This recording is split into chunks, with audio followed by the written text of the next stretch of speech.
Welcome. You've splash landed into this prosecco laden podcast, straight into the woo-woo pool with the crew of Ohm-g. We're just a simple group of tragically imperfect and highly empathic BFFs, exploring a wide range of atypical topics with humor, grace, and curiosity. This is Ohm-g.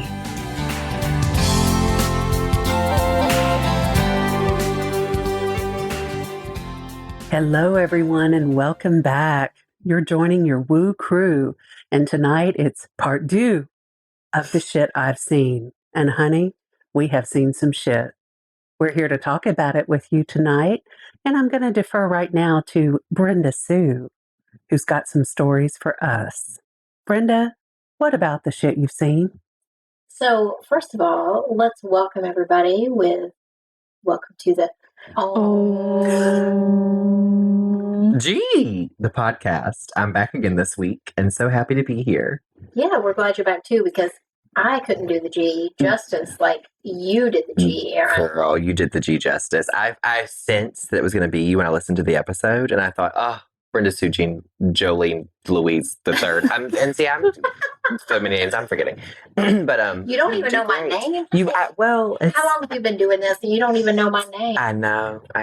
But yes, welcome back to the Ohm-g podcast with all of us here except for Rose. So in case you can't tell, this is Chandra, and this is going to be a prosecco-fueled episode, if there ever was one. We're like a prosecco album with little skips that the needle's just jumping over tonight.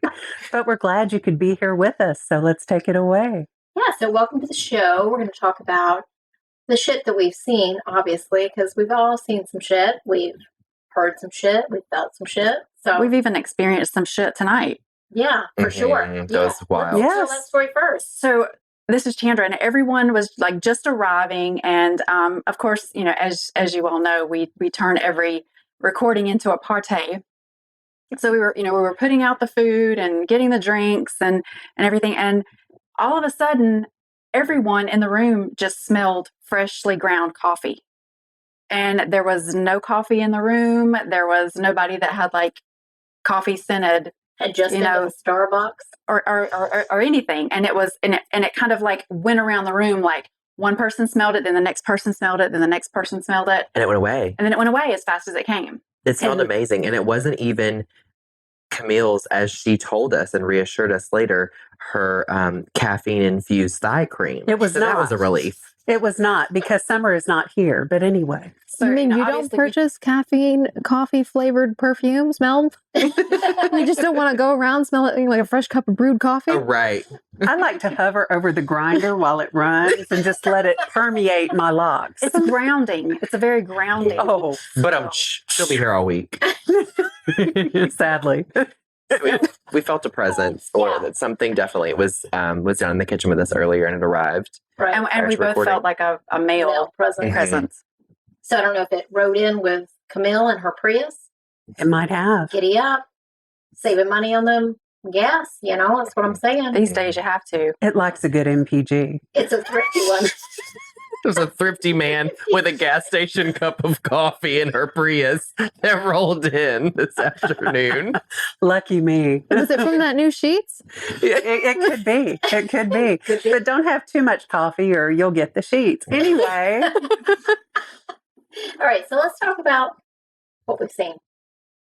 So I sat down with my 2 older daughters last weekend or the weekend before, and we had a little FaceTime. And we talked about stories that we had experienced together and like reviving the memories and like seeing what that person felt or that person felt or saw or whatever. So one of the stories, one about my daughter, that my oldest daughter, her name is Emma. And when we lived in the house in Oak Ridge that had all the woo-woo stuff, she was probably 13, 14 when this started happening. So she lived in this room that was outside of the house. You had to go out of the house and walk up the stairway, and it was like in an upstairs room.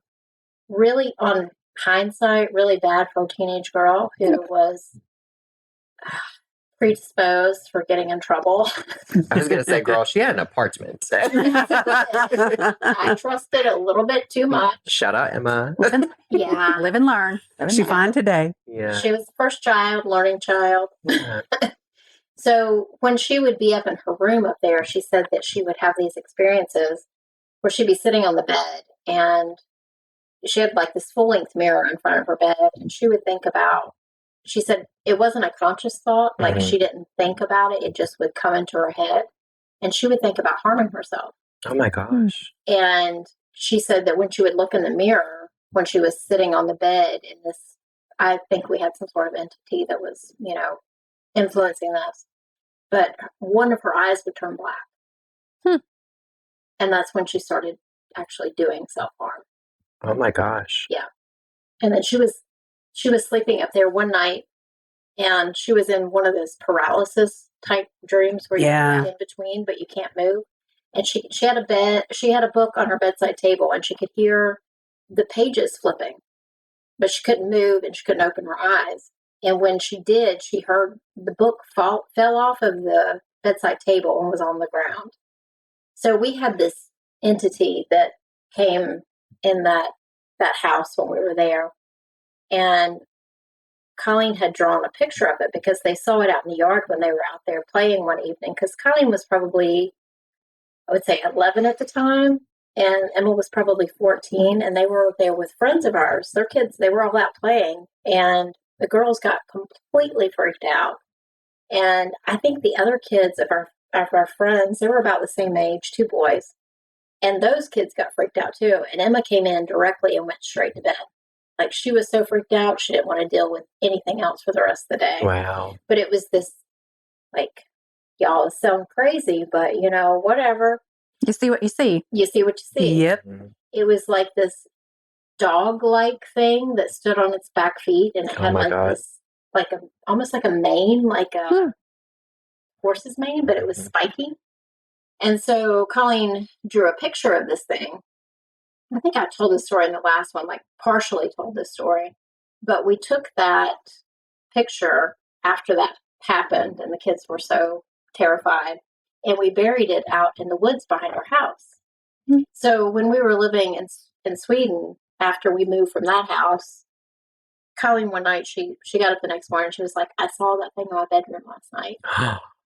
And so I was like, okay, that's really weird. Like, why would that happen? Because we buried it in the ground, this picture of it. We put salt around it. We did a whole, like, ceremony that it was only allowed to be within that circle. In a whole other country. Yeah, in a whole other country.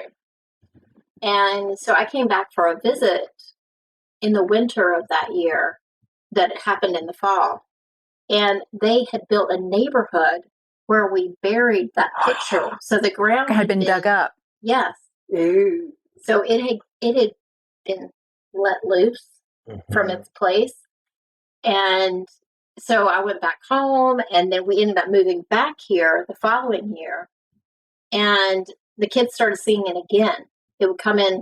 Emma said she was sleeping in the room, and she looked up, and it was above her on the ceiling. So we drew another picture of it, and we took it back out to the woods in another place. And we buried it again, and we haven't seen it since then. Wow. But, I mean, these things can happen. Also, I think I talked about Betty in the last the shit I've seen about Colleen seeing Betty. And whenever I was talking to her on the phone, we were talking about Betty, and Betty came to visit us in Sweden. So we helped her cross into the light because she was, you know, had not been able to do it because she was afraid of going to the other side by herself. No. And so when we were in Sweden, Colleen told me one morning, she was like, oh, Betty came to see me yesterday. And I was like, okay, that's weird. Like, she's in spirit now. I would think she'd be moving on. Right. So Colleen and I were talking about it, and she said that she had been feeling particularly, like, depressed. And she had kind of called on Betty to come help her. And that's why Betty came. Oh, I love that. So sweet. Betty was coming to help wonderful. her. Well, you helped Betty, so Betty's coming back to help her. Yeah. I like that. So that's some stories. I have a lot more to tell, but who has something else to tell? Like, those were creepy stories. Anybody got a good story? On a lighter note, this is kind of before I knew anything about anything. I just remember walking if anyone doesn't know, this is Alexandra, and my background's in art history. Love museums, love looking at art. I just remember walking through, could not tell you the museum, but I kind of saw something out of the corner of my eye, and it looked like a old-timey painting from like the 1800s, or like how the world would look from around that time. And then I kind of turned my head, and it felt like I was looking at a street, a cobblestone street, like a narrow, winding street. And I looked down, and like I was in different clothes, and it was like different things. And it wasn't like super tangible, visible, but like I just kind of got the perception of it. And I was just like, okay, I've been here before. I've done this. And it was just like from seeing a painting out of the corner of my eye, and I just kind of felt wpushed back to a place that I'd been. But it was fun. That's really cool. I was like, who knows? You know, it was fun to imagine, and but it was fun. Stuff. But it was like a happy kind of like, oh, not hello. a scary or creepy kind of thing. Yeah, and recently I've been seeing a blue light, blue orb a lot. So I don't know if it's one of my guides or Archangel Michael, but I'm just like, take them as a roll. So whenever I first started opening up, I saw a lot of blue orbs. Mm-hmm. I would be driving down driving down the road at night, and I would see a blue orb. Mm. And Leif had these blue orbs in his room whenever he was like 2, 3 years old. And he was nonverbal until he was 3. And there were 3 beings that came to that room. This was the same crazy house. One was blue, one was a violet color, and the one that would come in from time to time, not every single time, was gold. I wonder if And I that's just saw Uriel. him as like light. Yeah, Maybe, yeah. Uriel, and I can't remember who's Violet. I find that really interesting because one of the ladies, I'm in like this membership kind of group that meets once a week. And as she started like opening up to her intuition, she would see blue orbs outside of her house, inside of her house, pretty much every time she would take a picture. She wouldn't see it in the moment, but it would always be in the photographs. And especially if she called on it, like, you know, are you here? Will you show yourself? And she would take a picture, it would show up. So, I mean, I feel like, as you were talking about, like, that's the first story that kind of popped into my mind. So I feel like whatever that is, it's something that like helps people as they are opening up and trying to, you know, develop that side of themselves. Because I would say a lot of what I see now, which I'd probably say is how my intuition shows up a lot, is I see the outlines of things, but it's almost feel like they're filled with smoke. So it's like light or smoke, and it's fun. I like it. Even the stuff like when you've mentioned somebody being behind me that I maybe brought back from New Orleans, I was like, all right, hey, what's up? How are you? I'm like, because I'm like, if I look for the scary, I'll find it. But if I don't, I'm like, you can't hurt me. But hey, what's up? What you doing? You want to bring some, you know, trickster energy into my life? Let's mix it up. Right. You know, that's kind of how we all need to operate. And this is Camille. This is just my opinion. There is nothing stronger than the life force that we have on this plane. Yeah. Exactly. And you can take the view of get behind me, Satan, or whatever. But we're kind of the ultimate, the life force. We can welcome, we can banish, we can accept, we can lock arms and go forward. Exactly. But the most powerful force that we all have within us is the intention. Yes. And just like Alexandra said, like if you set the intention that I'm going to see the positive in this, like I'm not going to see the scary or whatever. And also as you're working with intuition, and just like, you know, what you guys did with burying the picture and doing the ceremony, we all have the power to create our own boundaries with spirit. Completely. So if you set the intention and create your own safe boundaries, like, okay, you're here, great, I'm willing to communicate with you, but you're not going to be allowed to X, Y, or Z, right? Then you experience the good of and the kind of like the fun part of the experience, rather than like getting all creeped out or whatever. I feel like it's something that is like, you're not allowed in my space. Exactly. But you can create that space of like, okay, bye. Hi, this is Chandra. Brenda and I would like to invite you as part of our podcast community to join us on either Facebook or Instagram Live each Friday at 11 a.m. Eastern U.S. time, where we give free oracle readings for fans of the show. Just follow us on our Ohm-g podcast Facebook or Instagram page. You can post or DM us your questions there each week with the hashtag #WooWooWisdom, and then tune in at 11 a.m. each Friday on our page to watch your free reading. If you can't join us live, don't worry. You can always catch it on the replay. This is just our way of saying thank you for being part of our Woo Woo family. Hope to see you this Friday. And I feel like that takes like some exploring too on your own time and confidence, because I feel like tons of people, myself included, were raised to believe like anything spiritual is no. You know, if it's not God or white Jesus or whatever, you know, like you don't believe in it, it's scary, it's taboo, it's et cetera, et cetera. And so like, I think, I can't remember if I talked about this in the part 1 that we recorded or not, but one of the last times we all did a spirit circle, we coaxed my husband Christian into coming as well. And it was his first spirit circle. And we were all like seeing different things in the spirit circle, or sensing or feeling or whatever. And he was very quiet, and I could sense that he was like very uncomfortable. But so when we got in the car, I was like, what did you think? Like, was it cool? And he was like, I was scared shitless. Why didn't you say anything? You know? And so we talked a little bit about like what he'd saw, or what he'd seen, which was several things that you guys had mentioned. And he was like, you know, they got down at my face and da da da. And he was like, I just started praying to God. And I was like, well, I wonder. So we talked about like religious trauma, and it was a very good conversation to have on the way home from the spirit circle. But a couple days after that spirit circle, prior to it, he had seen this like really tall, just like all black figure just kind of soar through our hallway. And we had had a couple drinks, and we were sitting on the couch. Not me and my Christian home. Clutch the pearls. And clutch the pearls. We had a couple drinks, and we were sitting there like, you know, talking and watching TV and stuff. And he was like, there was just a really tall, like all black figure that just like walked through the hallway. And I was like, huh. And he was like, that's your reaction is, huh? Like, I'm so like, I'm frozen. I was like, I mean, I don't sense it. We have 3 dogs. And I was like, they're not sensing anything. Like, it could just be something passing through. It could be something that's not, you know, ill-intentioned, whatever.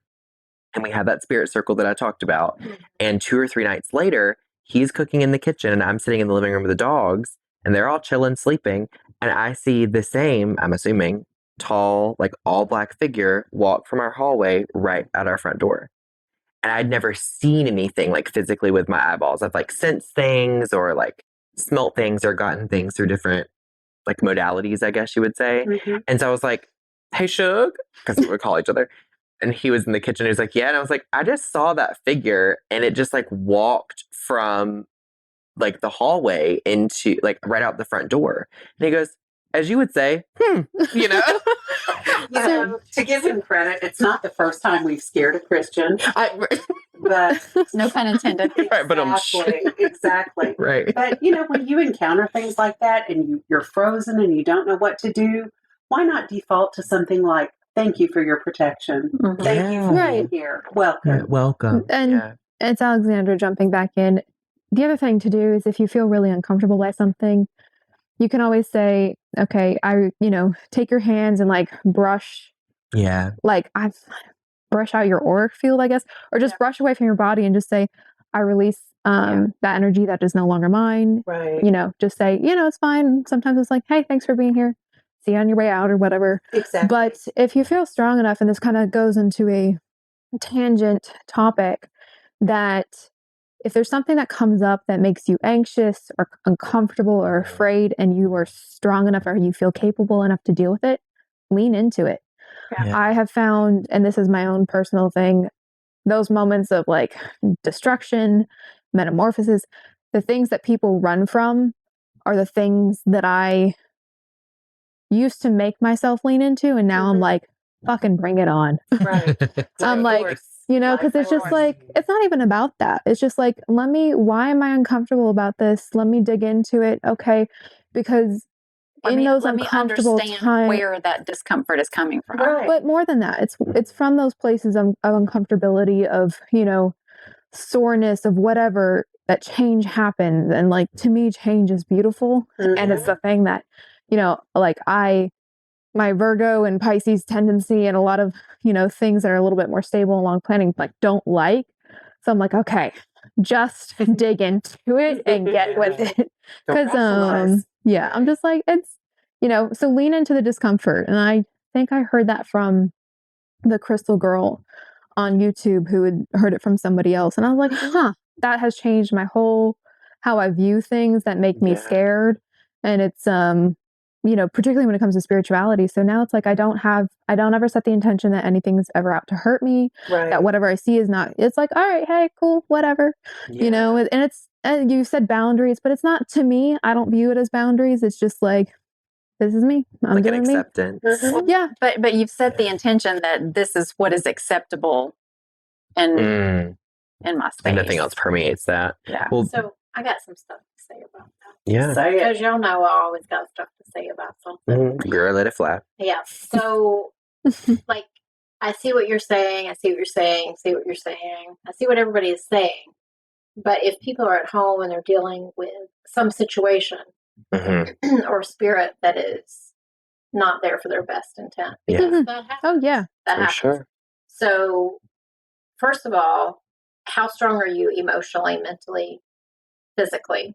Are you in a good mental place? Are you in a good, like, spiritually strong place? If you're not and you're afraid, then you could possibly attract things that are, not great. And you don't want that around you. So then you need to either find your own spiritual strength or reach out to people who can help you find that spiritual strength. Yeah. Because I'll be honest, with my experience and people that I have helped work through things do have bad intentions. Oh, energy, entities, whatever you want to call them. They're low vibrational. But if you're in a place of depression, drug addiction, all of these things can bring these things into your life that can cause havoc. Like I worked with a guy for a while who, I don't know what his mental state was, but he drew in something really negative, and I helped him work through it and like gain his own spiritual strength, and he overcame it. That's amazing. I think you bring up an excellent point. Is like, it is always acceptable and encouraged to ask for help.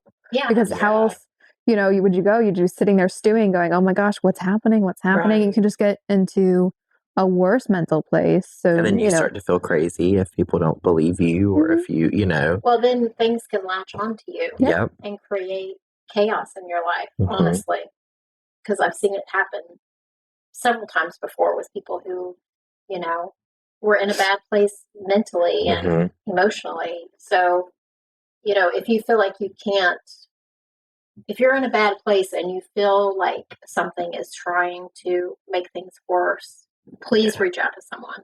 And us included. So any of our listeners out there, you don't have a community that we've built here, I hope you feel comfortable enough reaching out to us on social media, on our website. We'd love to help you. Absolutely.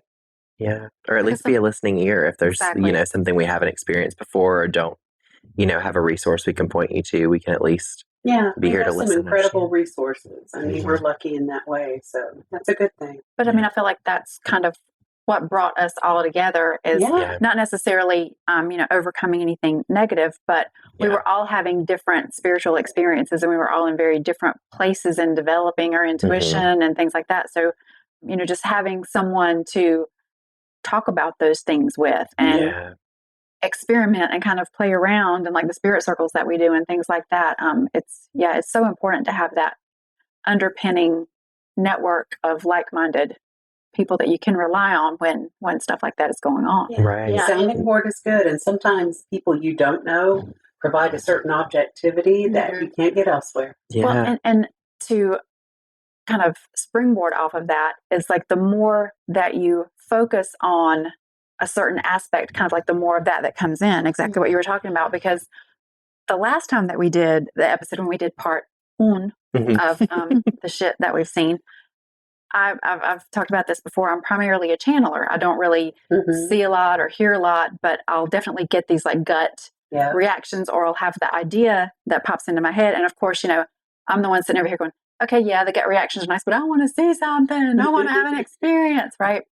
And as we were talking about all of the collective experiences, right before my husband and I moved into our new house, our soul pet, our child that we'd had for 17 years, passed away like a week before we moved into the new house. So we brought him to the house one time just for him to see it, because we knew he wasn't going to be long, but he never got to live there with us.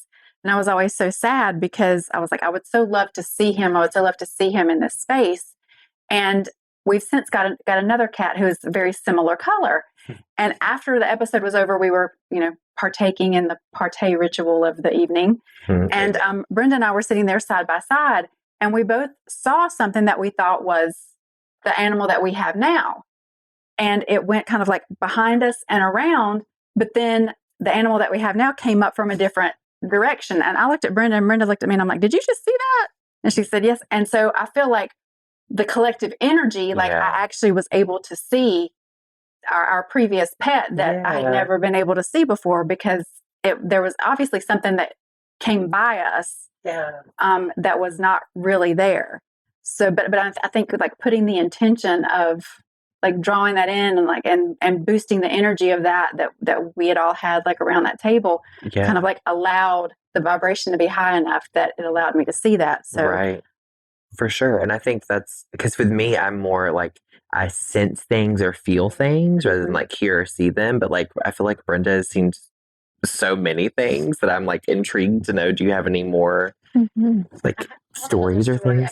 I can sell. Yeah. Sell it, girl. So, y'all out here buying? Sell it, tell it, do your thing. Maybe I need to write this out and Yeah. sell it in a book. So Colleen shared a story with me, and she and I had talked about this, but I didn't know the whole story. So they lived in this house in Carborough, which is next to Chapel Hill. Hey, Colleen girl. That's my cousin, So they lived in this house, and they lived downstairs, upstairs. There was an upstairs, and they had roommates. So it was like it's a college town. Yeah. So you had people coming in and out, and they rented a room in the house, her and her boyfriend. And I had been there to visit quite a few times, and I can't necessarily say that I felt anything really weird in there, but I didn't go upstairs either. I was always downstairs because, I was in and out. And their room was upstairs? Like No, their room was downstairs. Gotcha.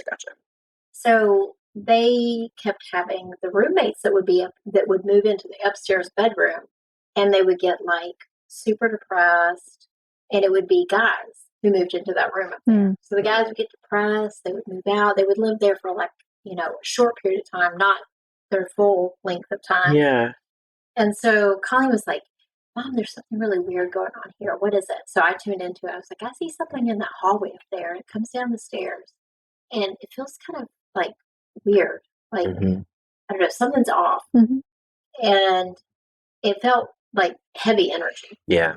So she and her roommate, she lived with a couple of a yoga massage girl and other like fairly, open and like intuitive. Woo-woo adjacent. Yeah. We're curious. So they all decided after the last person moved out that they were going to go up there and like do a cleansing in the room and sit in a circle. So they all got around and sat in a circle, and they felt the energy was super heavy, and they saw these women were living up there, and these women were witches. And they didn't like the male energy. Yeah. Because they had been persecuted by men. Sure. And so they went up there and they experienced this, and then they had another person come in to interview to like move into the room, and it was a guy. And so Colleen got this vision as they were interviewing this guy of that guy hanging from the ceiling, like with a noose around. Yeah. Chill bumps. And she was like, he ain't moving in here. Right. Did she talk to him about that? Do you know? Like, or I guess it'd be like, hey, we're actually interviewing you, but you didn't make the cut because I kind of saw you dead. I'll give you an extra deposit if you hang yourself. Right.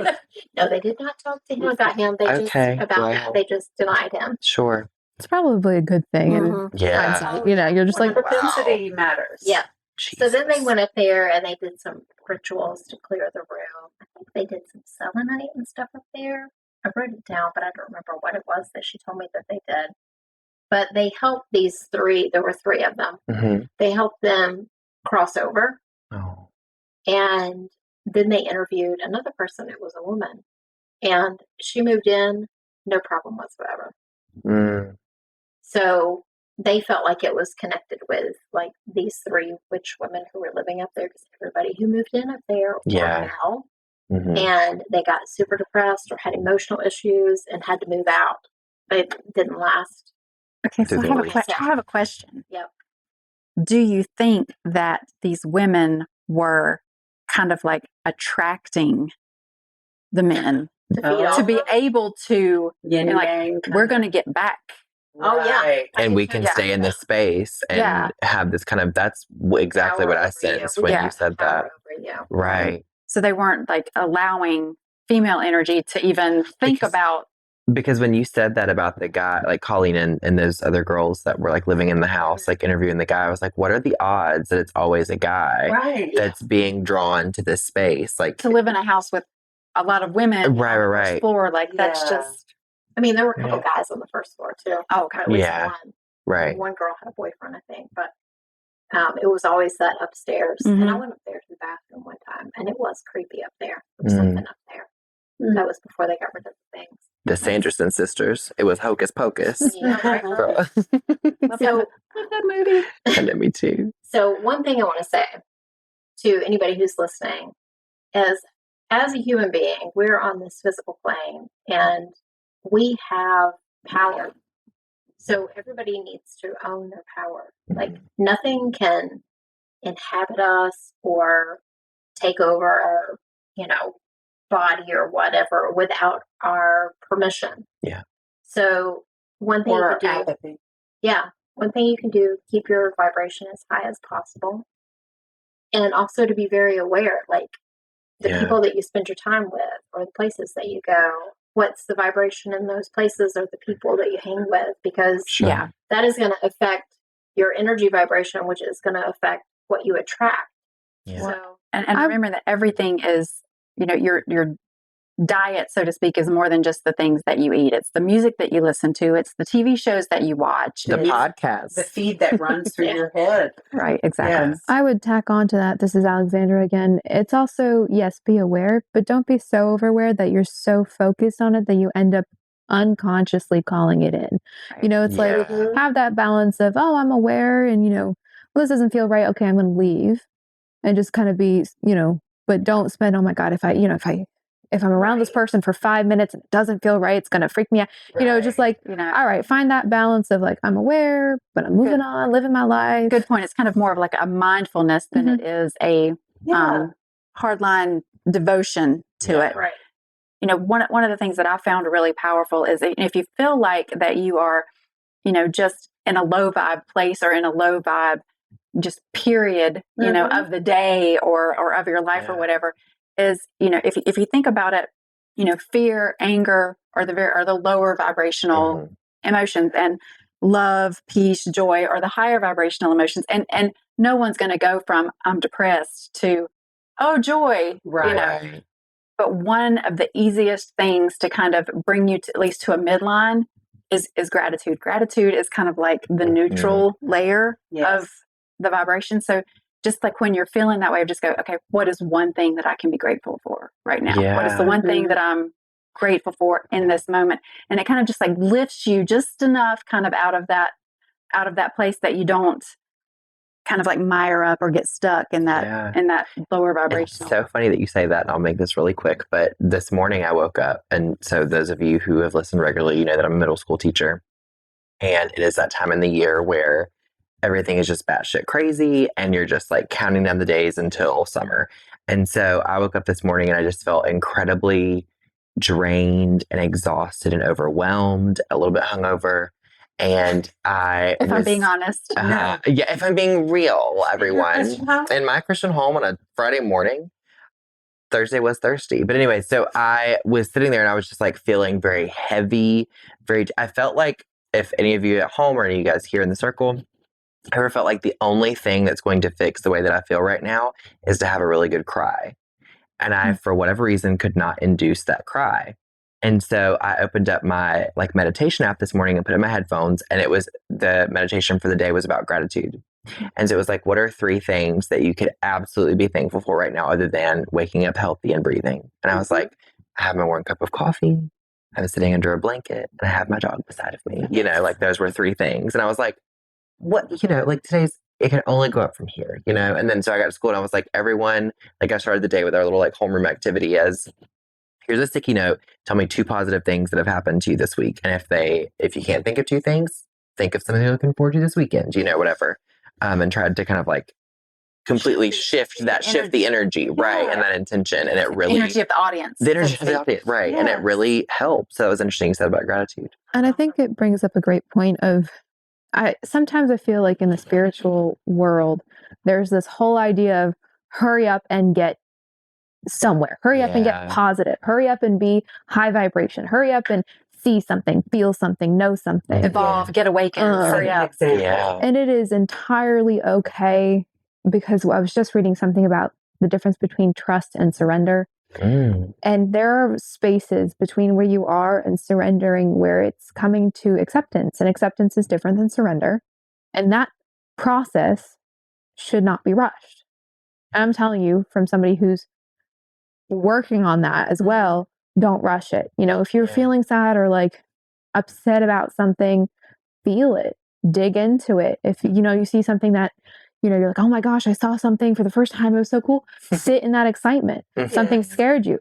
Sit in what it felt like to be scared, and then go, okay, you know, but also don't just go, oh, I was scared, I gotta put it out of the way because I gotta be positive. Well, that doesn't get you positive, and it's a practice. Be scared, but also like, well, what did I did? Was there something about it? Was there something about it that I enjoyed? Was there something about it that was cool, like that whole neutral observer kind of? And it's a practice. It takes, you know, it doesn't have to be daily. It's a muscle that has to be flexed, right? Like any habit. So, like, looking for 2 things you're grateful for. When I've been driving to work, kids, it's getting lighter. I've been going, wow, how beautiful is that sky? Or hearing the birds sing again. It's just like, for a moment, listen to it, open up to it, and go, wow, this is beautiful. And that's if that's all the practice you can do, awesome, because that's more than most people do. And I think that's what we're talking about, is like taking it moment by moment. And like, if you're in a heavy moment, don't feel like you have to stay in that heavy moment. You can always like shift it. You have the power to shift it at all times. And if you feel like you can't get out of it, and you're like self-talk that you're like, oh, I should be able to get out of it, let it go, because you process at your time. That's the part I don't like. It's like, okay, tell you to process, but then hurry up and process whatever it is. And it's just like, it's okay to go at your own pace. And the moment that you compare your journey, your path to someone else's, positive or negative, is when you start to lose yourself. Yeah. You know, that is a wonderful place to kind of close out, I think. Really profound words. And I have all these light bulbs going off in my head about a future Should I've Seen episode, the childhood version. Oh, yeah. When we're open and people watch what we see and feel and hear. Yeah. I'd love to see us coming up. do that, and do one about like sensing, less visual, but like hearing, and, you know, when you get that song stuck in your head from no place ever, you know. Oh my gosh, I have song stories. But anyway, thank you all so much for joining us. We look forward to having you join us on future podcasts. Yeah. Peace out. And see you next time. let us know your stories. Yeah. Peace. Bye, guys. Bye. Thank you for joining us today. Please follow and subscribe to our podcast on Apple, Stitcher, Spotify, or wherever you get your podcasts, and leave a review. It's so easy to do and such a huge help for us. We appreciate your interactions so much. Want to join us at our table? Make sure to check out our YouTube channel and join our Facebook community. If you've enjoyed this content and wish to support us, take a look at our Patreon page. All information and links will be in our podcast description. Catch you next time.